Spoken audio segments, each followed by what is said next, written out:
Hello everyone, this is Nate from the California Conventions blog. I'm here with Ryan on my left and Matt on the left side of Erica Mendez, who is the voice actor that we're interviewing today. So as we go ahead, let's get started with our questions. First off, I'm a huge fan of Little Witch Academia. The character that you play is Akko. So would you say they have a fun, free-spirited personality just like Akko? I feel like she's a little bit more imaginative than I am. I'm pretty basic. I like to think she likes to have a lot more fun. I kind of keep it a little bit quieter and chill. And she has just so much energy, and I'm tired all the time. So I can't totally relate to her, but it's fun getting to step in her shoes and kind of be that for a little bit. For real, yeah. So how did you like voicing a character like Akko? Because she's very free-spiriting. She's, Yeah, she's so much fun. Like I said, I get to be someone who kind of isn't like me, which is always really fun part of the job. And I loved the animation before I was even in it, because we dubbed it, I think, months after it came out. I know it came out on Netflix a couple months before the dub came in, and the show was amazing. No, I loved it. I fell in love with it immediately when I watched the Japanese version, so I was honored to be even considered for Akko, so it was kind of a dream come true, really. Awesome. Really cool. All right. We interviewed you back in 2017, back at Sakura Con. I asked you back then about your reprisal as Yuki when Scale came out back then. Given that she came out one more time to see Asuna and help her out again, how does it feel to have that one last certain moment and just reprise her one more time? Oh man, that I wasn't sure was actually going to happen. The director kind of kept teasing me about it because he's like, it happens in the books, but it kind of seemed like it wasn't going to happen in the anime for a little bit. And then I came back, they called me back in, and I had 10 lines maybe, but it was really cool to kind of step back into that and really just to see if I could do the voice again, because it had been years since I had originally played her, so it felt really natural, and then kind of just putting your shoes on again, really. All right. So you voice Emma in The Promised Neverland. Yes. Given the events that happened both in season 1 and season 2, and how the core being 3, Emma, Ray, Norman, had to be the group to bring them out of the house and get them out of the world, do you feel like ultimately Emma was a liability or an asset to the overall team? Oh, that's hard because it kind of comes from perspective, huh? Yeah. Geez, I think more of an asset because just that feeling of never giving up hope kind of I think really stirred something in them, because I feel like a lot of them would have just kind of given up otherwise. Yeah. But having her there to kind of be the beacon, I think, of hope for them really helped kind of made them think a lot more. And even she's kind of she's smart, but she's the dumb one of the group in some ways. I think she surprised Ray and Norman a lot with some of her ideas and just how hard she went with some of her just ambition to get everybody out of there, not just the 3 of them or whoever, Yeah. So. Okay. Yeah. Next. But I can see why people would think she'd be a liability for sure. Okay. Latest role I've seen that you worked with that you were in Fate Grand Order as Mash Kirielite. First off, are you a fan of the Fate series before Fate Grand Order came out? And how was it, portraying the voice of the Shielder, Mash Kirielite? Yeah, I was a big fan of Fate Zero beforehand. My boyfriend is actually a voice actor as well, and he voices Waver Velvet, who's my favorite character, coincidentally enough, and or maybe not coincidentally. So yeah, I've loved Fate Zero since then, and then I've watched Apocrypha and some of Fate's Day, and I play the game. I play Fate Grand Order too. Yes. So it's kind of cool being basically the poster girl of the series. Pretty much. So she doesn't usually have too much to say, but I just think she's super cute. And I know she always keeps saying senpai all the time. Yeah. I feel that say too. That so much. so much. But it's really cool kind of see her go from the kind of shy girl when she's in Chaldea and stuff, and then when she becomes her Shielder form, she just opens up more and is just tougher, and it's cool to see that juxtaposition of the two sides of the two character for Mash, which is pretty awesome to have. I had a lot of fun with her. So definitely. It's an honor being part of that series too. So. All right, so you also play Megumin and Konosuba. ideally, she just plays a lot of Chunibyo tendencies and deals with a lot of strange names throughout the entire series. Given that, how hard was it to channel that kind of and record those kind of lines, given with all the different strange names and everything else along the lines? We usually have the pronunciations that help us a lot with stuff like that. So if I don't know how to say it, then somebody's got to know how to say it, So we just keep doing it until we get it right. But I've watched a lot of anime, and I don't know Japanese necessarily, and a lot of those names are pretty Japanese based at the very least, if not just straight up Japanese. So it's a little bit easier for me to do those, knowing the base of it without knowing the actual language. But just getting into her Chuni side was always really fun, because I actually had to when she's actually casting spells and stuff, I kind of move my hands in kind of a Chuni way. Because the director also made me do that, even if I wasn't doing it, because he felt like it really helped too. So just kind of getting into the spell casting was always something that was really fun for me. How about the whole explosion thing you say all the time? Oh, yeah. I mean, the director was really hard on me with the explosions. We'd always have to top the next one. Have to go louder. Yeah, go louder. Exactly. It was literally grading the explosions in the show. So, but it was a lot of fun. I had a lot of fun with her. Excellent. So, you did Ryuko from Kill la Kill. Looking back at that, how do you feel about the performance now versus back when you first recorded it? Would you like to make any changes to it to make it, to make it a vision that you might have seen now versus back then? Yeah, it'd be cool. I mean, I kind of got to do it again when we did the video game a few years ago, which was several years after the actual show came out. I was still very new when the anime came out, so I definitely go back and change things if I could. Because I know so much more now about taking care of my voice and acting, and so if I could go back, I would. But at the same time, it's hard to say that because it was just so vocally stressful on me. But hopefully, I would know how to take care of myself a little bit better at this point. Yeah, no, definitely, because there's a lot of screaming moments and a lot of anguish moments. And yeah, that takes a lot of toll on your body and on your voice box. Oh, for sure. Yeah, I'd have to take a nap after every session. It was so much, yeah. All the screaming just kind of gets you a little knocked out or something. It does. I'm normally a pretty quiet person, so having to do that really took a lot out of me. But we got through it, That works. Speaking of the video game, beyond recording the voice lines, I know there was a couple behind the scenes kind of documentaries, or at least kind of behind the scenes with the video game. How outside of that, how more involved were you in the game when it came out? You mean how much say did I have with stuff that happened? I didn't have too much say just because it was a different company that did it. It wasn't Aniplex. It was company was it? Arxis? Arxis, yeah, Arxis. So they kind of followed the anime, I think, as best as they could to kind of keep things the same between the two universes.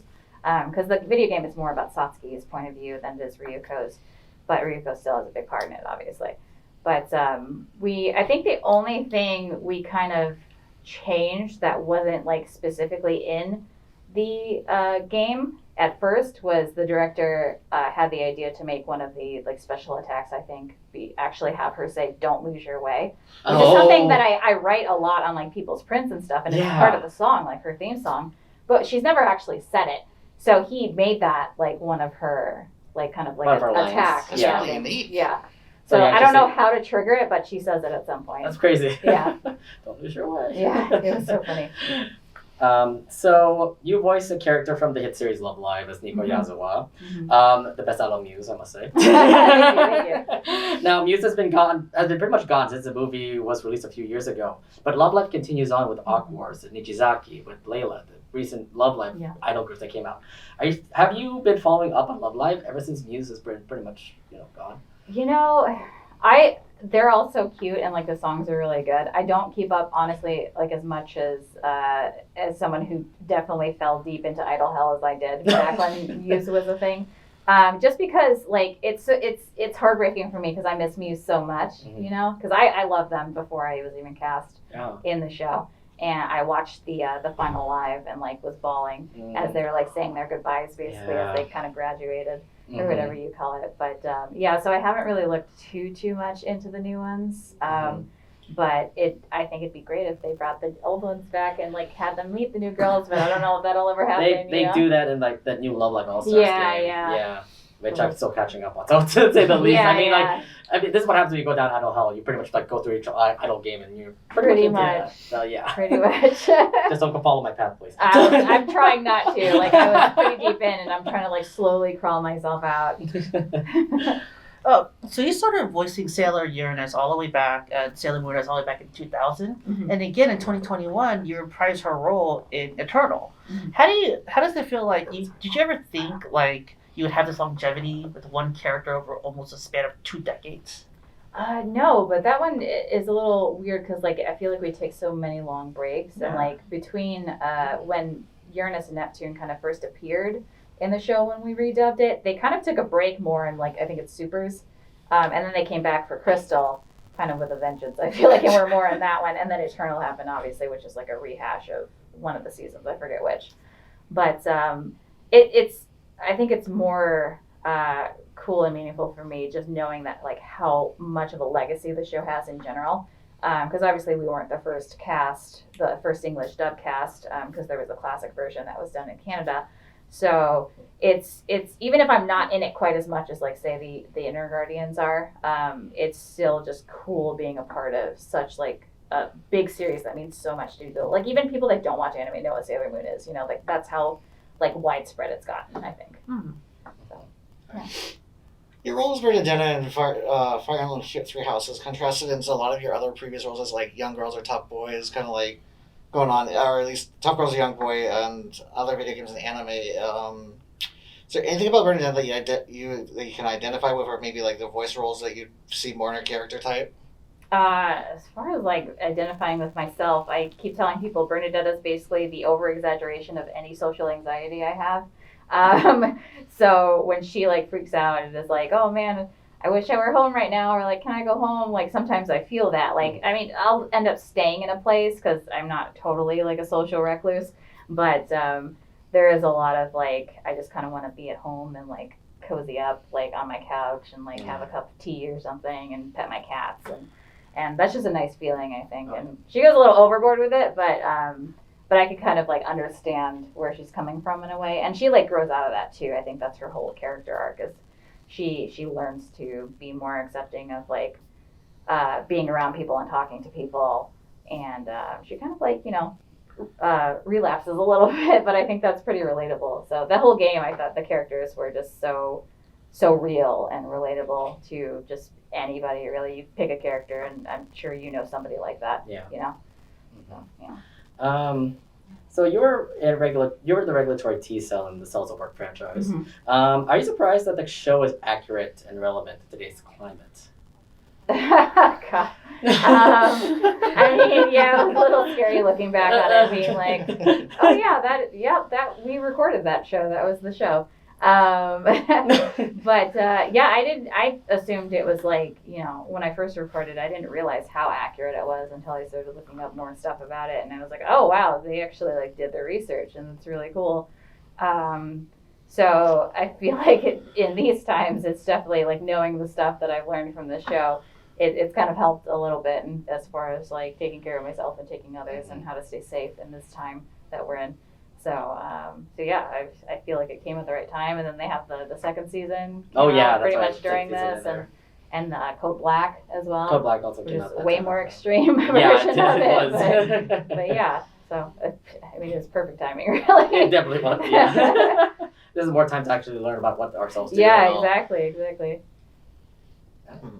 You can ask your Squid Game. You can ask it now. Have you seen Squid Game? I have, yes. Okay, so I want to go back to Promised Neverland. Do you think that all the way through? Yes. Okay, yes. So do you think that Emma could actually win? But the thing is that the top 3 is Emma, Norman, and Ray. I feel like it would probably be Ray and Norman at the end, kind of like to be completely honest.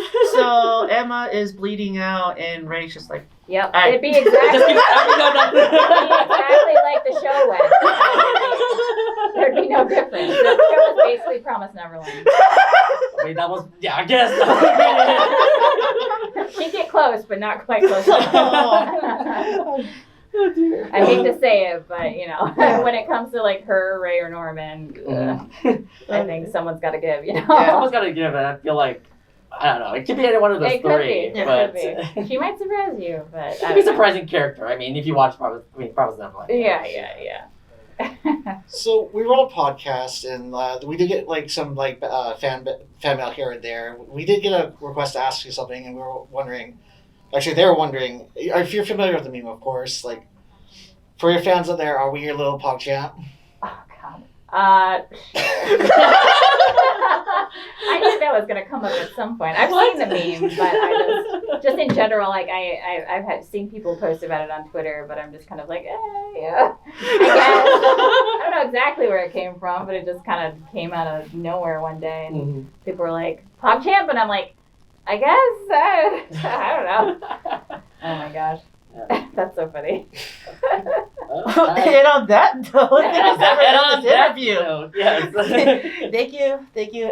Thank you for the interview, and it was nice to be talking with you again. Yeah, you as well. Erica, is there any way that anyone watching can find you online? Yeah, I'm mainly on Twitter, sometimes Instagram. My username, as usual, is Sunderica, which is a dumb pun, because I like tsunderes, and my name is Erica, so it's Sunderica. Yeah. All right. Well, Thank you very much for your time, Erica Mendez. Thank you, guys.